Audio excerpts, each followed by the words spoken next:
Back in 2018, NASA's Curiosity rover spotted a shiny object on planet Mars, standing out in spectacular fashion against the barren Martian landscape. But what could it be? This is the real image of what Curiosity saw back in 2018, and it's clearly a metallic meteorite. These meteorites are very rare, but get this, there was one that crashed into a northern Connecticut lake a few years back in 2013 on Bantam Lake. It made a dramatic entry, full of colour and fire, and it sat in the bottom of the lake for a few months before someone went and found it using a strong magnet. This is an image of that meteorite. It is teardrop shaped and shiny, just like the Mars object. But it doesn't end there.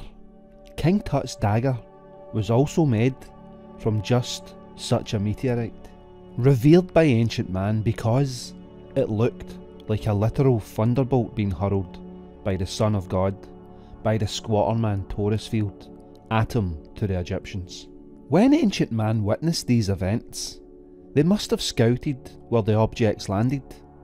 These were seen as weapons of the gods, a plasmatic missile burning through Earth's atmosphere, and so whoever had this in their possession would have the power of the weapon of the gods, and therefore be more powerful than any other human, giving them that right to rule. The discovery of King Tutankhamun's meteorite dagger has opened a fascinating portal into the realms of ancient Egyptian mythology, power and celestial symbolism. This unique artefact, which was found by archaeologists embedded in a young pharaoh's mummified body, this is an object of extraordinary significance. This is not merely a weapon or a tool, it is a potential symbol of divine power connecting the heavens to the earth. As the dagger's origin is traced back to an extraterrestrial source in the form of a meteorite, the question arises, what role did this celestial object play in King Tut's rule? Was it a tool of the gods, a divine instrument meant to empower the ruler of Egypt? And how does this artefact relate to the religious beliefs and deities worshipped by the pharaoh? Could this dagger be a representation of the very power of the gods, perhaps even embodying the image of a thunderbolt, which is a symbol of divine wrath and authority? The dagger is made from a rare iron alloy, and it was discovered among the treasures of King Tut's tomb in the Valley of the Kings. Scientists later confirmed that the metal was not from the planet Earth itself, but was in fact derived from a meteorite. This fact made the dagger an incredibly rare and powerful object, setting it apart from the other treasures found within the tomb. The question of where this object came from is not just a geological one, but a metaphysical one. In the context of ancient Egyptian belief, where celestial phenomena were closely linked to the will of the gods, a dagger crafted from a meteorite could be perceived as a direct link to the heavens.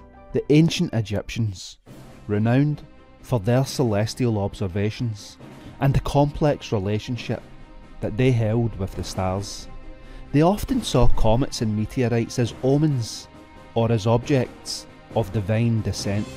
Meteorites in ancient Egypt were associated with the gods and were thought to possess supernatural properties. The ancient Egyptians, just like many other cultures around the planet, believed that objects descending from the heavens could carry divine blessings or curses. A weapon crafted from such a stone would not simply be a functional tool, it would be imbued with power, coming as it did from the heavens themselves. What makes the meteorite dagger even more significant is the question of its relation to King Tut's rule. Pharaohs were considered to be divine connections between the gods and the people, and their authority was often legitimised by their connection to the gods. And in this sense, a weapon fashioned from a meteorite could symbolise the pharaoh's direct empowerment by the divine. It might have been seen as a literal manifestation of the godly powers at his disposal, and in an era where divine sanction was essential to a ruler's legitimacy, such an object would be an extraordinary tool in affirming the king's sovereignty. King Tut ascended to the throne as a young child, and he faced numerous challenges to his rule, not least of which was the power vacuum created by the death of his father, Akhenaten. Akhenaten's controversial reforms had disrupted Egypt's traditional religious structure, and many of King Tut's reign decisions involved restoring the old ways. The dagger, made of an otherworldly substance, could have symbolised King Tut's rightful place as a ruler, empowering him by divine forces to restore Egypt to its former glory. In this sense, the dagger was more than a weapon, it was a conduit of divine favour, allowing King Tut to enact his will on earth with blessings of the gods. But which god or gods would have bestowed such power upon him? During King Tut's reign, the primary deity worshipped in Egypt was the sun god, Amun-Ra. Amun-Ra was not just a god of creation and light, he was god of kingship, justice, and divine order. The living pharaoh were believed to be the living embodiment of Amun-Ra on planet Earth, and the king's connection to the sun god was central to his authority. Amun-Ra was often depicted with a sceptre, an ankh, or a sun disk, all symbols of life and power during the Squatterman event. However, the power that emanated from Amun-Ra was not limited to mere benevolence. Amun-Ra, like many ancient gods, wielded divine wrath when necessary. The idea of divine retribution is closely tied to thunderbolts, as many mythologies around the world depict gods sending down thunder or lightning as a sign of their fury and judgment.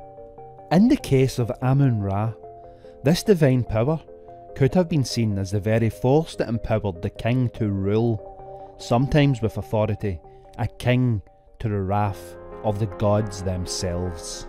Amun-Ra's thunderbolt could be a metaphorical representation of the celestial power bestowed upon the pharaoh, a power that he could wield for justice, punishment, or protection. And it's also worth considering Horus, the falcon-headed god of the sky, who was the protector of kingship and often associated with storms, the sun, and thunder. Horus's role in Egyptian mythology aligns with that of a thunder-wielding deity, especially in his battle against the forces of chaos. As such, it is possible that King Tut, who is frequently depicted in association with Horus, could have seen the meteorite dagger as a direct representation of Horus's power, a thunderbolt from the heavens that would allow the king to strike down his enemies with divine might. Could it be that King Tut's dagger, made of meteorite metal, symbolised a thunderbolt, a weapon of the gods? In many ancient cultures, lightning and meteorites are associated with the gods' action or anger.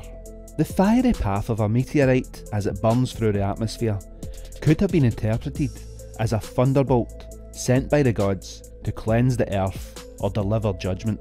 The very appearance of a meteorite in the sky would have been an awe-inspiring event, an omen that could be interpreted as divine intervention.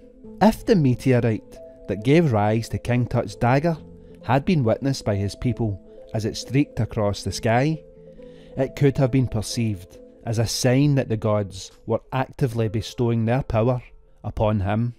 The dagger is more than just a weapon, it's a symbolic representation of the godly power that King Tut held in his hands. Just as Amun-Ra was seen as the sun that gave life and justice, a meteorite dagger could be interpreted as a weapon of divine justice, fueled by the very fire of the heavens and empowered by the gods themselves. King Tutankhamun's meteorite dagger is an artefact that transcends its physical form. It is a link between the pharaoh and the gods, and it is a powerful symbol of divine power and authority. It represents a ruler who is not merely a mortal, but a connection between the celestial and the terrestrial. The dagger's origin in the heavens, its association with the gods, and its symbolic power as a thunderbolt all contribute to the notion that King Tut's rule was not just political, but divinely sanctioned. And it is a poignant reminder that in ancient Egypt, kingship was not a human right, but a divine duty, and that the gods, in their mysterious and awe-inspiring ways, chose the rulers of Egypt. The meteorite dagger is thus not only a tool of war, it is a divine instrument, a celestial power, and perhaps even the key to understanding King Tut's reign.